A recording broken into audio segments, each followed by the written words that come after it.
What kind of graphic designer are you? That's exactly what we're looking at in today's video. And it's not just taking into consideration, are you someone who's based around typography, logo design, website design, and so on. We're really going to tackle the inner designer and who you are as a person.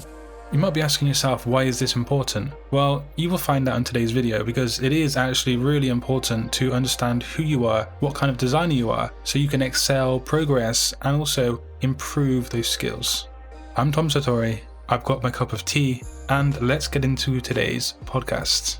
And later in today's video, learn how you can get access to Skillshare Premium. Now, Skillshare is an online learning community with thousands of different courses across a wide range of creative areas. These are things like logo designing, just graphic design in general, web design, photography, and so much more. So yeah, stay tuned to the very end of today's video to learn more. Now, there are many good reasons to become a graphic designer, many positive aspects to this industry and this trade. You might have decided to become a graphic designer because of these main points. So we're talking about things like, it's a very creative industry to be in. You can express your inner creativity and your passion.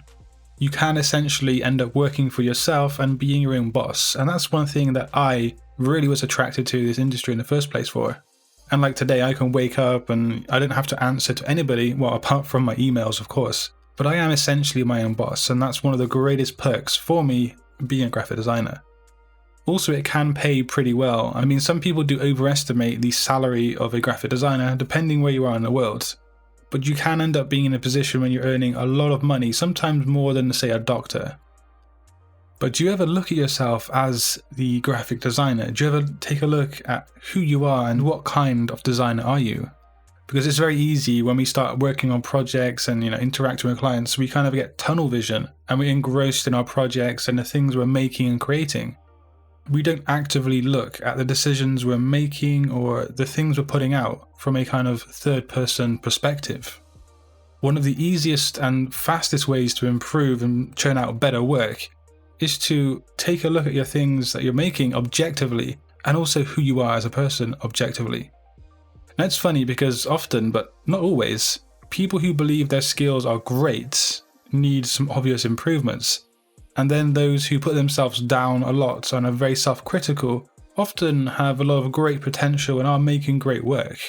And so as a graphic designer, look at yourself and think, what skills do I have? How good are my skills? And take that into consideration from an objective kind of point of view.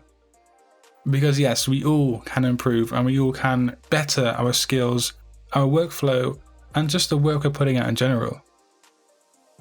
As people, we often see reality skewed and it's not what it is. And there is a tendency to find faults in everything, it's just human nature. And actually there's a really good story that illustrates this fault-finding mentality and how it can interact and affect your day-to-day life. I actually heard this from a Buddhist monk, and he was a monk who was English, but he moved to Australia to set up a Buddhist monastery. Back when he did this, there was a very limited amount of money that he could have access to build his monastery and expand on what there was there. The problem was he needed to build a wall out the front in the monastery, and he had very limited skills when it came to bricklaying, and as I said before, there was very limited amount of money. So essentially he only had one shot at making this wall. Over the next few days, he mixed up cement, he carefully laid bricks down, painstakingly making sure everything was aligned perfect, as he really wanted to make sure this wall was put up properly. So after around 5 days of building this wall, he took a step back and gazed at what he had built. And then he noticed there were a couple of bricks that were skewed in this wall. They were not properly aligned, they weren't properly level.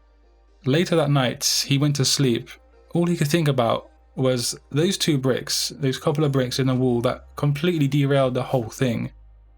He would have loved to have broken it down and started again, but of course there wasn't enough money, there was no resources, and there was no time ideally.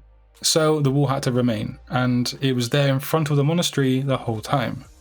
A few weeks later, there were a few visitors who came to the monastery. One of them said, "This wall looks pretty new, has it just been built?" And the monk, having some anxiety about it for the previous weeks, said that yeah, he had built it himself. The person responded by saying it's a really excellent job and it's a really decent wall. And the monk was surprised. He said, "But can you not see these couple of bricks here? I really messed those up." But the person replied, sure, I can see many of the hundreds of other bricks in the wall that are aligned perfectly and make a great wall. And then it hits the monk. He was just focusing on these 2 bricks among hundreds of other ones, which had totally brought down the whole wall in his opinion. In his mind, it was a complete failure because of 2 bricks out of what? Possibly thousands actually. Often we focus on the negatives to a point where it just ruins our whole day, it ruins our whole work, it ruins our whole career. And this is a trap that many people can fall into, and many designers do fall into it. I'm sure you've had a project that just didn't go well, or something wasn't going well in that project, and you just kind of went into self-destruct mode, didn't work for the whole day or a few days, and everything else in your life just became black, everything else became dark, and everything just angered you or made you depressed. You need to understand when you're doing this, and you can only understand when you're doing this if you look at yourself from a third person objectively speaking. Look at other things in your design that do work, and then look at the things that don't work, and be objective about it in a way that it doesn't affect your mood. You know this needs to be worked on, and you know this part here works really well. So when you know what doesn't work, you can fix that and focus on that, while knowing that, yeah, this bit here is really great. So yeah, we do need to see our faults, but we need to see them mixed with everything else together.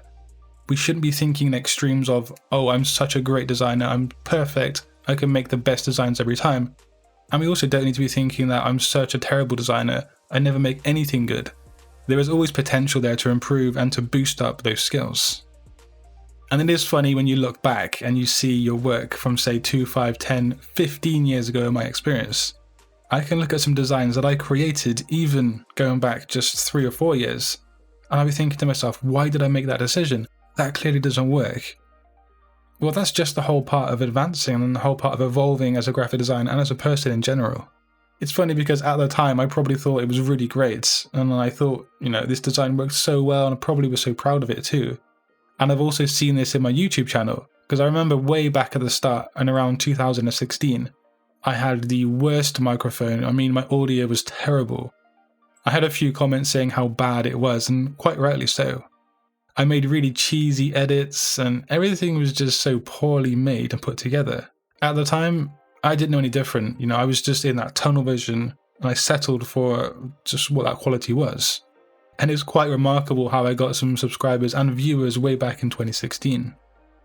But eventually, of course, you start to look at what you're doing and you start to think, where can I improve? So my audio's bad. Maybe I should get a better microphone. Maybe I should focus on making my edits more tailored towards a graphic designer and what they want to learn. When you start looking at your production and what you're putting out from an objective point of view, things will get a whole lot better.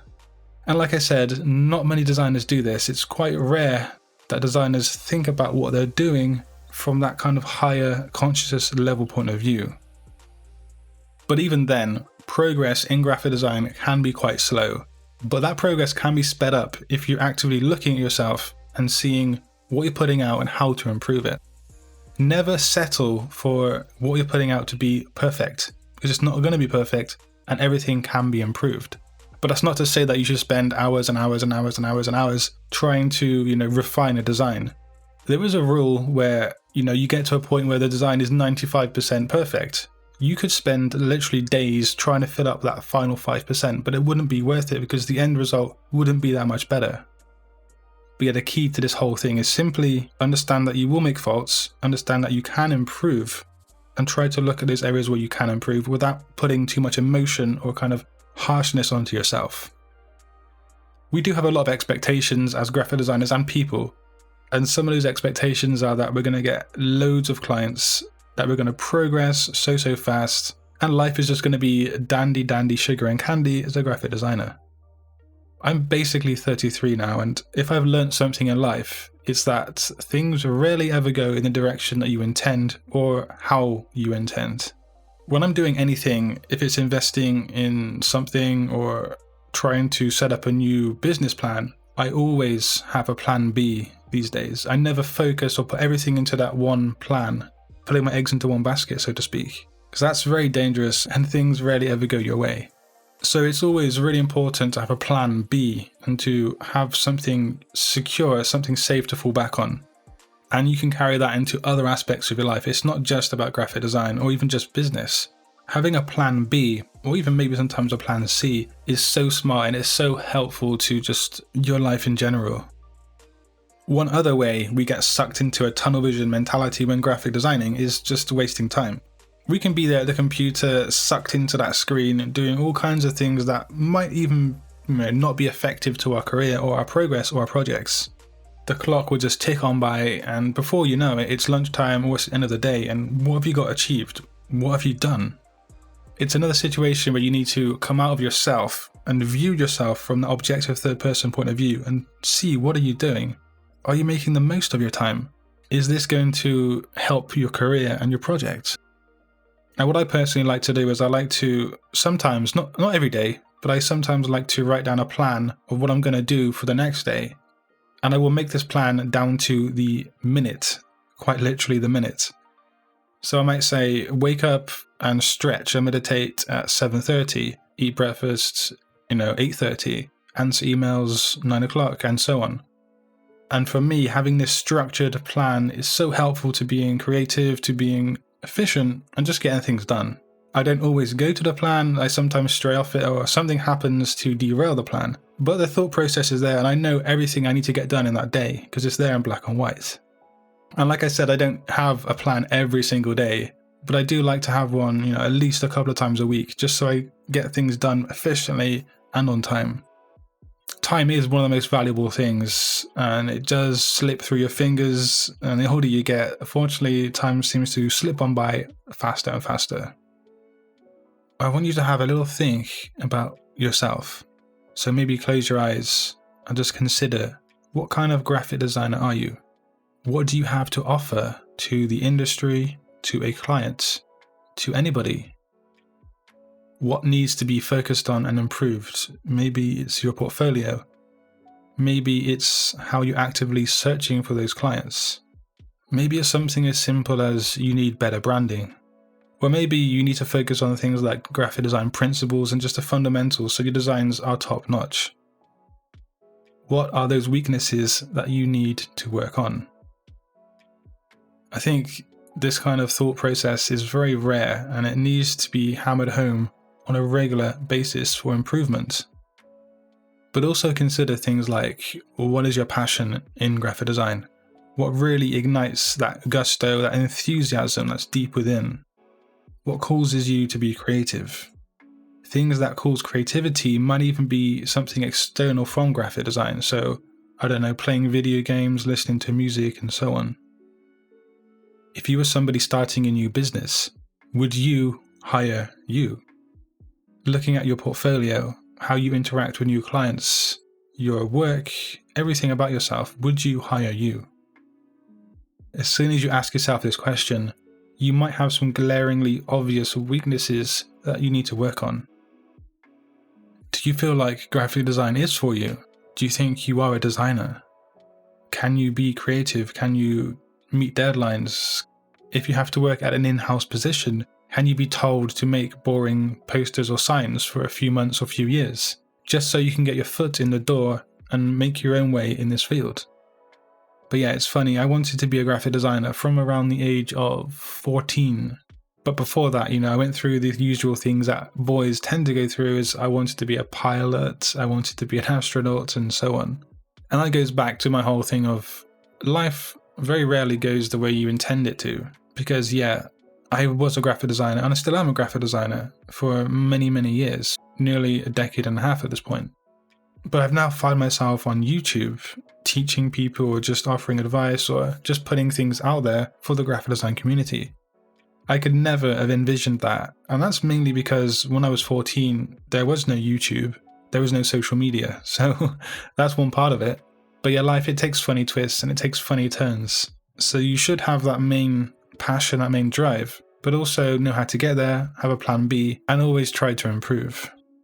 The same happened with my sister. She actually went to college to study fashion design, and she realized she didn't want to be in the industry or in that field of work. And as I speak right now, she's currently studying her master's degree in biology. So, that's quite a career path U-turn. And she's now heading in the direction that she wants to be in. And that's mainly because she thought about things from an objective point of view. She considered, who am I? What am I doing here? Do I want this? So you should always, come out of yourself, look at yourself from a third person perspective, and ask those questions. What is your passion? Where am I going? What are my weaknesses? And what are my strengths? If I do that to myself at the moment, I for sure know I need to work on my social media presence, which means I need more time because I simply have no time to do that. So either I need to make more time or I need to hire people who can do that for me. I also think I should make more before and after style content, and maybe a new series which is kind of similar to that one, because I know you guys really love that sort of video on my channel. I'm also actually thinking of setting up a Discord, because that's something many people have said in the comment section of my videos. See, I've never actually even used Discord for anything. I've never gone on there onto other people's Discords. So I vaguely know how it works, meaning I'm going to have to do some research and look into it. But if you want a Discord, or you're somebody out there who watches my content and you think a Discord server would work well, do let me know with a comment down below. So yeah, the sponsor of today's video is Skillshare. And Skillshare is an online learning community with millions of different users taking thousands of different classes. Now you can actually learn new skills or nurture existing passions, or you might even discover a hidden talent that you might have.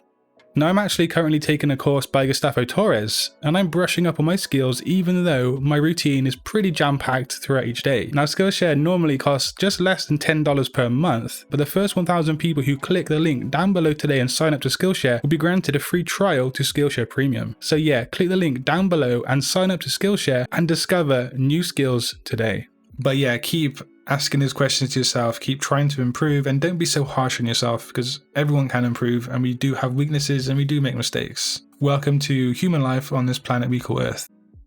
But yeah, until next time guys, design your future today. Peace.